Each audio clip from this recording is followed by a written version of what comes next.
bem-vindos ao segundo episódio do Pod Lápis, o projeto da Liga Acadêmica de Psicologia da Saúde realizado por seus coordenadores. Como parceiros desse projeto, a gente tem o Laboratório de Rádio, que tem como responsável o João Pedro Roque. A gente tem também um Laboratório de TV, com parceria responsável do Fernando Santos, assim como a professora Thaís Abaco, o professor Homero Ferreira e o professor do curso de Comunicação, coordenador Tiago Inaghi. Eu sou o Pedro Lucas, coordenador de Gestão de Eventos, e ao meu lado está a Maria Vitória, vice-presidente da Liga. É um prazer estar aqui com vocês, sejam todos bem-vindos. E voltando para o nosso segundo episódio do Pod Lápis, o nosso tema agora é completamente diferente, tá? Anteriormente nós falamos sobre psicologia hospitalar e hoje nós vamos falar sobre psicologia do esporte. Então, pessoal, se acomodem, peguem as vossas chuteiras, calcem os pés, porque para assistir o Pod Lápis de hoje tem que estar de chuteira, não tem? Hoje nós trouxemos para vocês uma convidada maravilhosa, a psicóloga Lúcia Bonita, que está aqui na nossa frente. Então, nós temos plateia aqui, gente. Estamos ficando finos hoje, né? Então, pode se apresentar, Lúcia. Seja muito bem-vinda. Olá, gente. Muito obrigada pelo convite, primeiramente. Eu sou a Lúcia, trabalho com a psicologia do esporte. Atualmente atuo dentro da clínica e no âmbito do esporte também, com alguns atletas em Prudente, fora de Prudente e também no exterior. E um prazer estar aqui para bater um papinho sobre isso, que toda essa situação que me agrada tanto, que eu tenho tanto carinho. A gente tá super animado para ouvir. Psicologia do esporte, às vezes o pessoal não conhece muito sobre, tem gente que conhece muito sobre, então acho que vai ser muito enriquecedor, muito legal o nosso episódio de hoje. Você foi super bem recomendada pra gente, Lúcia. Fica à vontade para contar sua trajetória, para contar da sua experiência. E para começar, a gente queria saber como que foi para você se formar aqui no curso de Psicologia da UniOeste. Quando que você se formou? Como é que foi essa ênfase em Psicologia do Esporte? Se você teve espaço, se você teve professores que te orientaram a adquirir a experiência para sair e ingressar no mercado de trabalho nessa área. Como é que foi, Lúcia? Conta pra gente. Olha lá, vem história. Eu sou formada aqui na UniOeste, né? Eu nunca pensei em trabalhar como psicóloga do esporte, até porque quando eu entrei na faculdade, nem imaginava que teria essa área de atuação da psicologia. Eu acho que a maioria também não tinha muita noção. Eu sou ex-atleta, né? Então, lá no final do curso, quando eu tive a matéria com o professor Ricardo, que era ele que aplicava na época, quando eu vi, meu olho fez assim, brilhou de novo. Então, eu fiquei, opa, é ali que talvez eu gostaria de estar. E toda a aula, final de aula, ficava eu e o Ricardo trocando super ideias sobre a matéria, sobre a metodologia que ele aplicava também, porque ele trabalha no esporte com alguns atletas, eu contando algumas coisas também. Então, ele super me acolheu, que foi quando eu falei, não, é aqui que eu quero estar.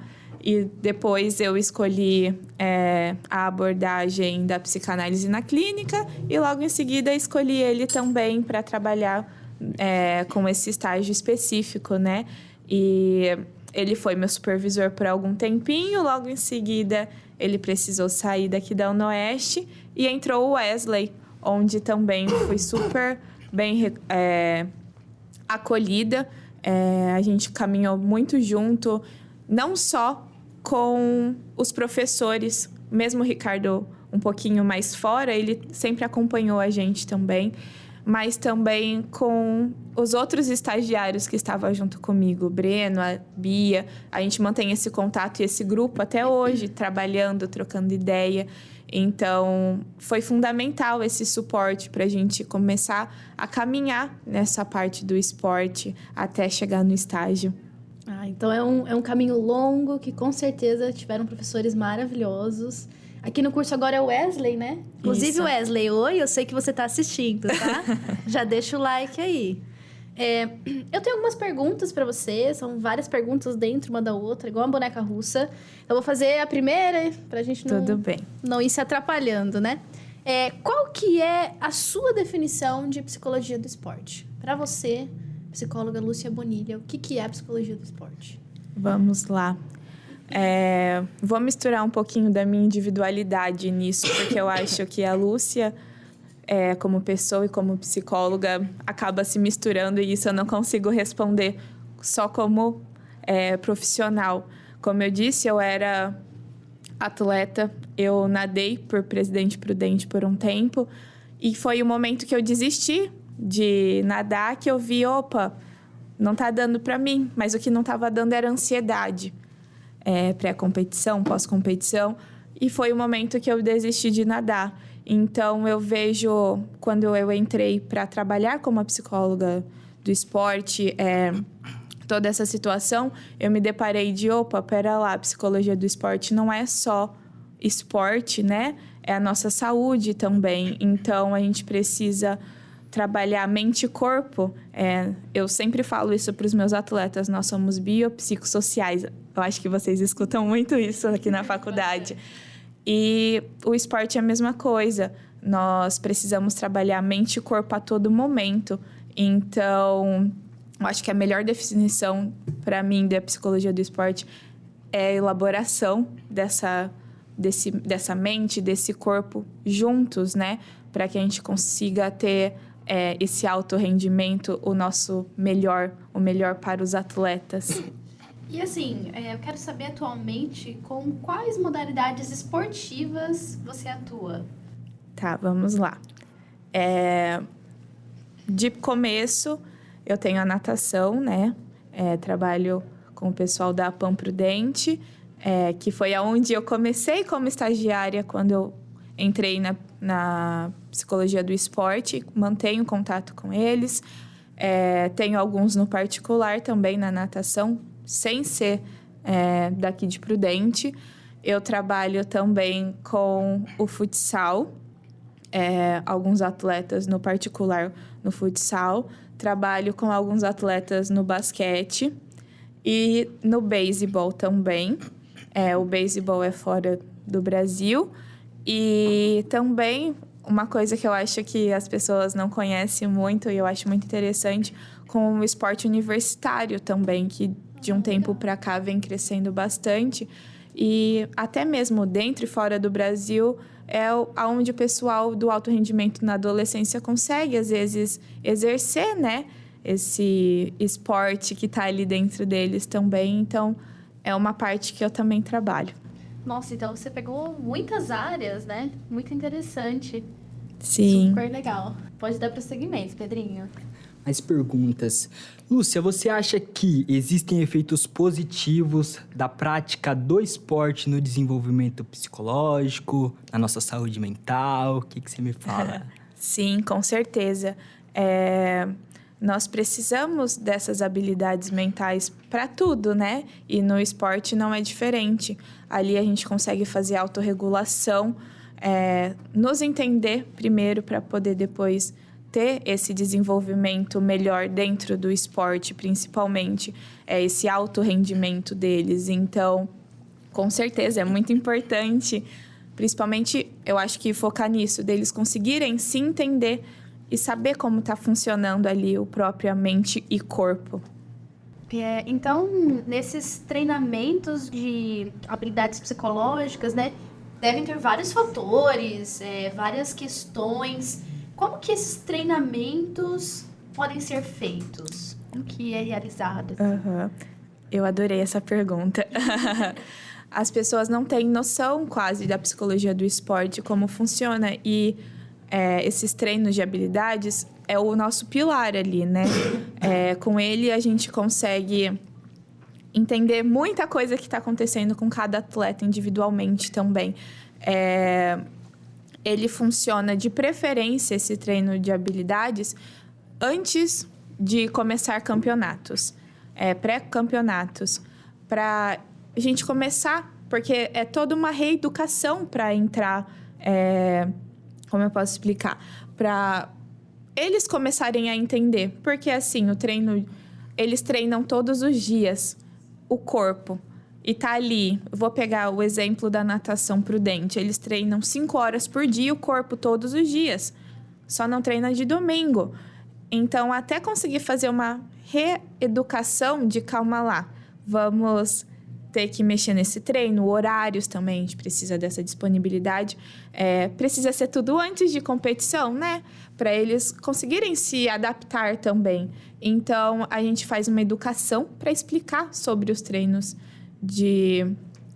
mentais, de respiração, autorregulação, para eles entenderem o que vai começar a ser feito. Porque é muito importante isso no esporte, que não só chegar jogando as coisas, mas não, vamos colocar vocês dentro. Vai funcionar assim. Primeiro a gente explica como que vai funcionar. Daí nós começamos a colocar em prática essa elaboração desses treinamentos, para depois, lá no final, eles conseguirem ter essa autorregulação, vou usar como exemplo, sozinhos, eles entenderem qual é os causadores externos e internos que está causando alguma ansiedade, algum nervosismo, e eles conseguirem se identificar sozinhos, sem todo momento ter a presença de nós psicólogos ali, porque não é sempre que a gente também consegue estar juntos, né? Então, a gente acaba trabalhando assim. E também, toda essa situação, a gente também tem que trabalhar junto com os técnicos e, dependendo da idade, até com família, né? A maioria, por exemplo, na natação, são menores de idade. Então, a gente tem que fazer todo esse trabalho e explicar também, não só para eles, mas para a família.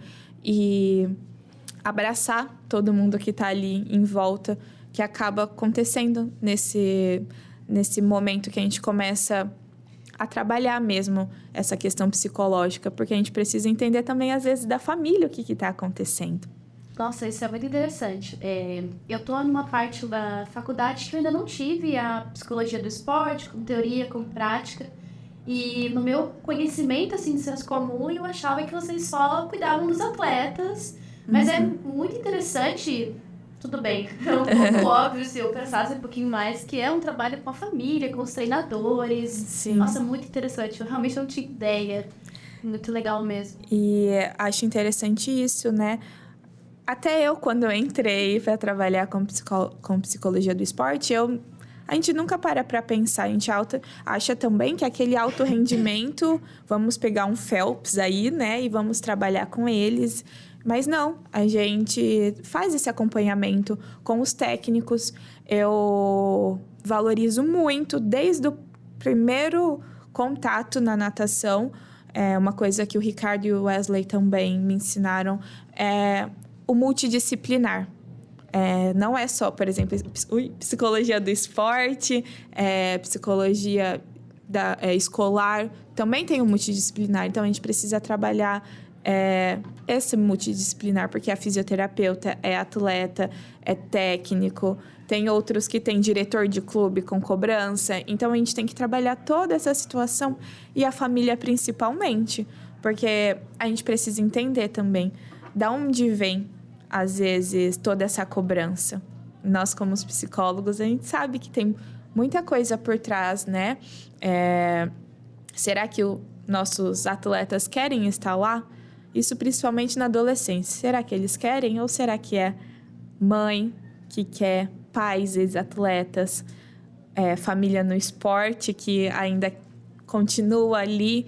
Então, e a cobrança dos técnicos também, e entender um pouquinho de cada lado para ir juntando. É tipo quebra-cabeça que a gente precisa ir juntando parte por parte para até chegar em um resultado. Biopsicossocial, né? Exatamente. Integrado, né? Sempre integrado. Lúcia, você falou pra gente dessa multidisciplinaridade, né? E como que você diferencia as modalidades de esporte e a atuação da psicologia do esporte em cada modalidade? E eu fiquei pensando bastante também nessa questão da autorregulação, do nervosismo. Isso se diferencia de modalidade para modalidade? Isso impacta mais nas competições? Como é que funciona isso? Sim, é muito interessante porque cada modalidade tem a sua cobrança em cada parte, né? Por exemplo, vou pegar um exemplo, a natação. Essa autorregulação da natação, que a gente às vezes fala muito sobre torcida, né? De ter essa cobrança, de escutar, por exemplo, o futebol, a gente escuta bastante disso. Na natação não tem como você escutar, mas sabe que está tendo a cobrança. Essa situação da torcida e da natação vem quando? Vem quando eles estão no balizamento para entrar para nadar, que está do lado do adversário aqui. Então, eles precisam aprender a fazer essa autorregulação antes ou naquele momento ali também, para essa questão da ansiedade. Então, cada esporte acaba tendo que trabalhar de uma forma diferente. Na natação, por exemplo, eu uso nesse momento do balizamento, eu sempre aconselho meus pacientes de estar de fone de ouvido. Acho que na Olimpíadas todo mundo já viu eles entrando de fone de ouvido, porque tá um do lado do outro. Posso escutar qualquer coisa e ele às vezes escuta tempo do outro que nadou. Então, essa autorregulação às vezes funciona até de uma forma diferenciada. O fone de ouvido, que, por exemplo, já não funciona. Eu estava comentando, né, que eu trabalhei com a prova do laço, já não funciona ali. Ali eles precisam aprender a se desligar real, assim, vamos colocar. Que eles não podem escutar nada, porque tá do lado do adversário, vem do outro. E nisso, a gente acaba trabalhando outros métodos e também não tem nem como a gente falar, vamos trabalhar em específico assim com a natação.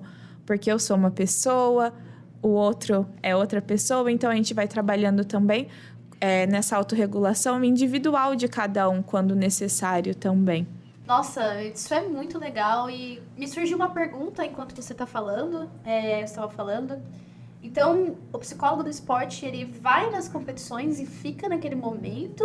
Ou é sempre um treino antes da modalidade em si? Depende.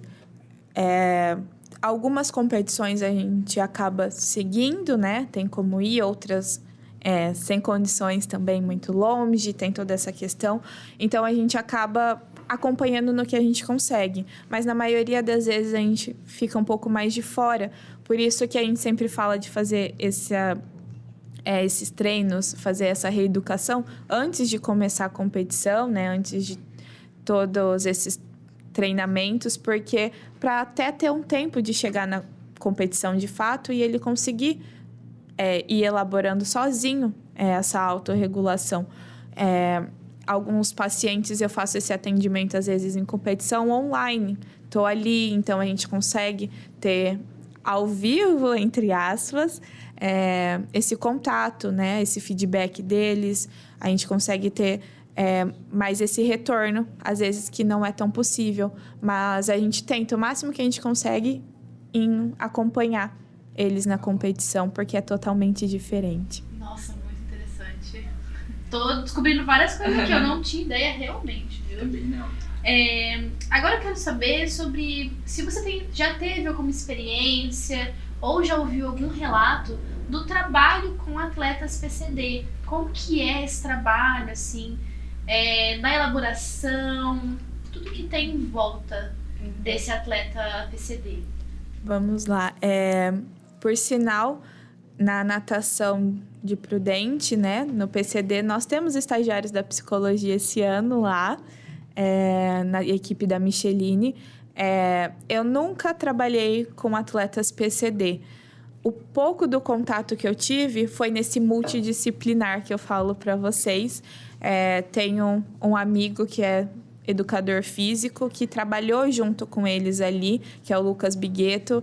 Ele acompanhou eles o ano passado em uma competição internacional até. Então, foi ali que eu tive um pouquinho mais desse contato com eles sobre o PCD, que as demandas são bem diferentes, né? E tem crescido bastante de uns anos para cá, desde a pandemia. E isso é muito bom.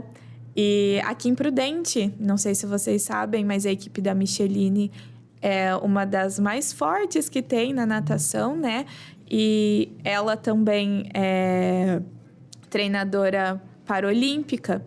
Então, nós temos nomes grandes aqui na nossa região. Muito legal mesmo.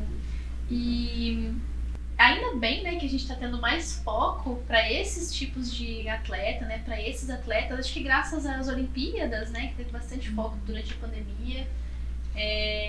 E o trabalho tem que ser sempre constante, árduo, né? Sim. Porque, enfim, são atletas muito bons e ainda bem que o Prudente tem representantes muito bons nisso também, né? Sim. Falando nas Olimpíadas, acho muito interessante que desde a última Olimpíada, né, que aquela ginasta americana desistiu e ela é uma das favoritas, as pessoas começaram a olhar com um olhar mais atento em cima do psicológico dos atletas, que não era falado, né? Era blindado, era tá ali nadando ou tá lá jogando, e é isso, você consegue, você é bom e você tem que dar o seu melhor, porque você já tá dando o seu melhor, né? E isso acaba refletindo muito que os atletas têm esse receio também. E depois disso começou a abrir mais essas portas e os atletas começaram a aceitar mais. Então, eu acho isso muito interessante e muito importante pra gente, né? Foi abrindo caminhos. Você fala bastante dos treinamentos, né? E a gente pensa nessa questão da auto-performance, das próprias exigências, tanto da equipe técnica quanto dos próprios atletas. Existe algum risco grave dentre esses atletas de alta performance que estão ali se cobrando, tanto no ritmo de treino quanto a nível de saúde mental mesmo, psicológico? Sim, nos dois, né? Principalmente no físico, vou trazer primeiro, até brincam falando assim, alto rendimento, alta cobrança corporal, né? Porque eles estão trabalhando, vamos colocar assim, 5 horas por dia com o próprio corpo ali, e forçando. Então, os danos são grandes também. Quem nunca viu um jogador de futebol com uma cirurgia no joelho, né? Acho que é de lei. E na natação é ombro também, futsal também é joelho, basquete também, uma torção, enfim. Tem muitas lesões por conta disso, desse alto rendimento, como também o psicológico, né? Tem muito essa cobrança, esse alto rendimento, eu tenho que dar o meu melhor, eu não posso demonstrar fraqueza, que é o que a gente sempre escuta. Também tem o medo da vitória. Se eu fui bem agora nessa competição, na próxima eu não posso ser menos do que eu já fui. Então, é a autocobrança dele em cima dele mesmo. É sempre aqui, né? E sem contar os outros também. Então, tem essa cobrança exagerada também em cima deles, tanto de técnico, família, amigos e eles. E com isso vem a ansiedade, que é muito comum, infelizmente, entre eles, que eles não conseguem lidar, que é o que a gente mais tenta trabalhar, essa autorregulação e fazer esses acompanhamentos também. E acho muito interessante ligar falando sobre esse acompanhamento com a ansiedade, de que o trabalho que nós fazemos dentro de clube ou esporte não desliga o fato de que eles precisam de fazer o acompanhamento clínico também. Porque às vezes a gente vai comentar com alguém e os atletas principalmente, mas eu já estou fazendo acompanhamento com você. Não, mas vamos trabalhar ali um pouquinho também. Então, essa ligação também, né? De que é tudo uma coisinha ligada na outra e uma não anula a outra. Como também tem atletas que às vezes vai falar com o fisioterapeuta, já falei com o físio, já estou mais leve. O físio também, eles acham que é psicólogo também. Então, a gente tem que dar uma puxada também para eles conseguirem, porque eles também fogem, né? Muito da gente. Então, a gente precisa fazer essa ligação também para que não tenha mais danos e gastos ali, se a gente pode dizer assim. Porque é uma vida de cobrança. Muita pressão, né? E eu acho interessante quando você fala que tem que ficar puxando eles, né? Porque realmente as pessoas fogem. Exatamente, ainda mais ali, né, que é o trabalho deles, vamos colocar assim. Acho interessante também que na psicologia do esporte, a gente tem uma relação bem próxima deles, que não é diferente de uma clínica, por exemplo, né? Uma institucional. A gente consegue trocar uma conversa mais descontraída com eles, para eles se aproximarem. E acho engraçado isso, que foi algo que me ligou próxima do pessoal daqui de Prudente. Quando eu entrei no estágio, eu conto sempre essa história. Quando eu entrei no estágio, tinha esse receio, né? De que eu vou falar para você, você vai passar para o meu técnico. Para que eu vou falar com você? Não preciso. E nisso eu tive uma ajuda de um ex-atleta que era daqui, o Bruno. E ele já fazia acompanhamento psicológico clínico. Então, ele já sabia como funcionava. Com 16 anos, ele já sabia. E nisso ele foi me introduzindo ali, né? Falando, ela veio ajudar. E uma coisa que eu consegui pegar ali, os atletas, que a maioria eram meninos, né? Foi conversando sobre Naruto com eles. Olha! Então, é uma coisa que fica completamente fora, que a gente não para perceber, porque a gente só, às vezes, fica tão preso ali na técnica, que a gente esquece que também a gente pode ir entrando de outras formas. E foi assim que eu consegui ter esse caminho mais próximo deles, falando sobre coisas que eles gostam também. Porque a teoria precisa do humano também, né? Não tem jeito. Exatamente.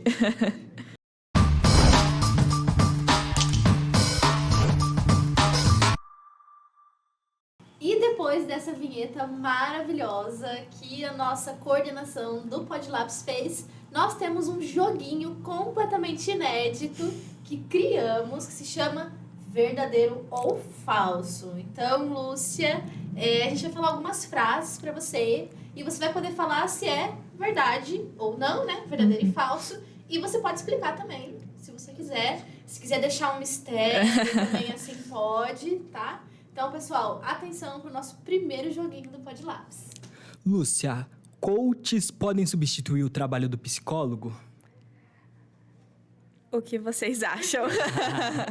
Bem psicanalístico isso, eu achei, viu? Psicanálise. Tem que colocar, né, gente? Tem que ir... Então, vamos falar que não, né?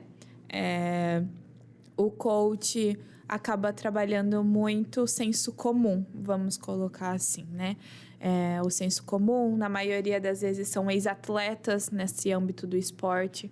Um ex-atleta que, eu vou passar ao método que eu trabalhei ou que eu desejaria trabalhar. E não são métodos, vamos colocar, científicos, não são...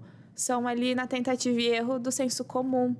Então, não. Falso. Falso. Agora, pergunta do ouro. É verdade que atletas não podem demonstrar fraquezas? Todos nós temos fraquezas, né? Então, nós precisamos demonstrá-las. E é um sinônimo de fraqueza, isso? A gente precisa demonstrar nossa força na fraqueza também, né? E tá tudo bem. Então, eles têm as fraquezas. E vamos trabalhar para entender de onde vem e o porquê tá ali. Então, a psicologia tá aí para isso, para ajudá-los a entender de onde vem, o porquê que tá ali. E isso é ser muito corajoso também, né? E muito forte reconhecer. Todo psicólogo do esporte almeja a seleção brasileira ou melhor? Ou melhorar essa pergunta, existe uma importância de um psicólogo do esporte atuando no futebol? Sim, com certeza. Essa situação, por exemplo, dos psicólogos que você falou, acho muito interessante, né? Que, principalmente aqui no Brasil, lugar onde o futebol está em primeiro lugar, né? Mas eu acho interessante que com alguns amigos psicólogos conversando, tendo esse contato, muitos psicólogos não têm a vontade de trabalhar no esporte por conta dessa desvalorização também, né? Claro, tem alguns que têm outros focos, mas não tem esse interesse, porque a gente precisa ser mais valorizado nesse campo. como todos os esportes começaram a aceitar, o futebol está começando, mas não é nem engatinhando, ainda está ali, né? Difícil. Essa aceitação, e que nem a gente falou sobre a ginasta americana, que falou sobre... Nós temos daí do outro lado, no futebol, os atletas falando que não precisa, né? Que Deus, família, técnico tá ali. E não é bem assim, cada um pode se pegar, se prender no que tem ali, mas a gente precisa desse acompanhamento também. E como tem sempre alguém falando não precisamos, essa comunidade do futebol não abraça essa necessidade, como um fisioterapeuta, os técnicos. Então, precisa um pouquinho de um olhar mais atento nesse psicológico deles. Tanto que a gente vê os resultados, né? Vamos começar a ter psicóloga na seleção agora, depois de muita luta atrás disso. Então, vamos torcer agora para a nossa seleção com um acompanhamento psicológico. Bom, agora eu tenho uma última pergunta. E antes dessa última pergunta, porque o nosso Podlápis está acabando. Que pena. Eu queria olhar para essa câmera e chamar a atenção do pessoal que está assistindo. Você que é do primeiro e do segundo termos, o ano inicial da nossa faculdade de psicologia aqui na UnoOeste. A psicóloga Lúcia vai dar uma luz para vocês, vai dar um conselho. Então, prestem atenção, tá? Muita atenção. E, Lúcia, dê um conselho para quem tá no primeiro termo, no segundo. Alguma coisa que você acha que foi importante para você na sua trajetória, desde a graduação até na sua formação, na sua parte profissional. Então, dá aí uma dica pra gente. Olha lá. Acredito que, primeiro de tudo, paciência, né? Nos primeiros termos, nos primeiros anos, assim, a gente sempre fica naquele desespero também de para onde eu vou, o que eu vou fazer, e ainda tá ali no teórico, conhecendo muito a psicologia, o que é a psicologia. Então, eu acho que o principal é paciência, de tempo ao tempo, né? Que a gente vai conhecendo aos poucos. Como eu disse, eu escolhi o esporte no penúltimo ano da faculdade. Eu estava ali, o pezinho no último ano, foi quando eu decidi. Às vezes a gente acha que precisa ser tudo no desespero, e não. Aos pouquinhos a gente vai se conhecendo. Porque eu tenho certeza que todos nós aqui, né? Desde que entrou na faculdade até onde está agora, são novas versões nossas. E a gente vai se conhecendo conforme o curso e vai se entendendo e se encaixando também, conhecendo novas abordagens, novas áreas. E com isso, a gente vai conseguindo levar e entender quem nós somos também nessa jornada, né? Então, acho que dê tempo ao tempo, principalmente. São 5 anos, né? Tem muita jornada ainda, muito chão, muitas abordagens e áreas para conhecer, principalmente. Sejam pacientes com os sonhos de vocês, muito importante. Exatamente. Lúcia, você quer comentar de planos futuros? Você quer Dá um spoiler. dar spoilers pra gente? A gente tá quase caminhando pro final, mas fica à vontade para falar sobre o que você quiser. O espaço é seu. Muito obrigada. Vamos lá. Eu trabalho com alguns atletas fora, né? Como eu comentei. E hoje em dia eu trabalho mais com atletas fora de Prudente do que aqui. E com isso eu preciso sempre estar renovando e estudando um pouquinho sobre, né? Como eu vou muito para São Paulo, prestei algumas provas, eu posso dizer assim. E no final do ano, né, em setembro, estarei indo para a Inglaterra, em Liverpool, fazer um curso do esporte, né? Lá nós somos muito fortes na natação, vamos colocar assim. Nós temos atletas daqui do Brasil lá, por exemplo. Lá tem uma liga muito grande, que é a London Roar. E Vou fazer um acompanhamento ali também. Liverpool também tem o estádio do Liverpool, né, o Anfield. Então, ali tá um centro de esporte muito legal e muito bacana para fazer esse acompanhamento de vários esportes ao mesmo tempo. Então, estarei um pouquinho fora daqui do Brasil, um pouquinho afastada dos meus atletas. Final de ano também, pós-Olimpíada, já vai ter dado uma desligada também um pouquinho, um descanso para todo mundo. E então, estarei lá fazendo esse conhecimento e levando um pouquinho, né, do que a gente sabe aqui. E eu sei também que eles irão agregar muito, porque é muito diferente, porque esses 90 dias, vamos colocar aí, que nós temos para as Olimpíadas, tem chão. Saiba que você tem uma experiência admirável, uma história profissional admirável, e a gente tá aqui torcendo por você, te parabenizando. Ficamos muito felizes por você, pela essa honra, né? A nossa futura psicóloga aí internacional. Eu Olha que só. agradeço, principalmente, essa confiança, né? Em conhecer, de me trazer aqui, a gente poder trocar esse papo. Eu agradeço muito o convite de vocês. Foi maravilhoso, muito Maravilhoso. obrigada. Assim, eu sempre aprendo muito aqui, tá sendo muito legal. E a gente tem um presentinho, né, da Liga. Pedro, faça as honras. Bombonzinho. Ai, eu adesivo da adoro. Liga, Muito pra obrigada. quem gosta de docinho. E Cactuzinho, uma plantinha. Uma plantinha, cactuzinho mãe de da planta. Lápis pra Muito você, mãe obrigada, de eu planta. adorei.